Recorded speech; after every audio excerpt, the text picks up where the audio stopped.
আগামী জাতীয় সংসদ নির্বাচনে প্রধান উপদেষ্টা ডক্টর মোহাম্মদ ইউনূসের জন্য সবচেয়ে বড় চ্যালেঞ্জ এবং অগ্নি পরীক্ষা বলে মন্তব্য করেছেন বিএনপি চেয়ারপারসনের উপদেষ্টা জয়নুল আবেদিন ফারুক। সকালে জাতীয় প্রেসক্লাবে এক আলোচনা সভায় তিনি কথা বলেন। জয়নুল আবেদিন আরও বলেন, নির্বাচন এবং ক্ষমতা হস্তান্তরের প্রক্রিয়া পর্যন্ত অন্তর্বর্তী সরকারকে সর্বোচ্চ সহযোগিতা করবে বিএনপি। ১৯৯১ সালের মতো একটি সুষ্ঠু গ্রহণযোগ্য নির্বাচন হলে যে দলই ক্ষমতায় আসুক বিএনপি তা মেনে নেবে এবং দেশের ১৮ কোটি মানুষের আস্থা ফিরে আসবে। আলোচনায় ভারত সরকারের সমালোচনা করে বিএনপির এই শীর্ষ নেতা বলেন, ভারত যদি সত্যিকারের বন্ধু হয়ে থাকে তাহলে তিস্তায় পানি নেই কেন? সীমান্তে প্রতিনিয়ত বাংলাদেশিদের হত্যা বন্ধ হচ্ছে না কেন?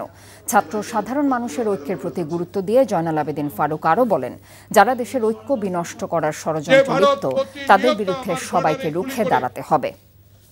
মানুষ মারে আর পুশিন করে বাংলায় কথা বললে বাংলাদেশি। যদি আপনি বন্ধু হন, আপনার দেশে গণতন্ত্র থাকবে, আমার দেশে গণতন্ত্রকে আপনি হস্তক্ষেপ করবেন। দেশের জনতার যে ঐক্য দিয়ে ৫ আগস্ট হাসিনা বিদেশে পালিয়েছে, সে ঐক্য বিনষ্ট করার যারা সাহস যোগাচ্ছে তাদের বিরুদ্ধে রুখে দাঁড়ান।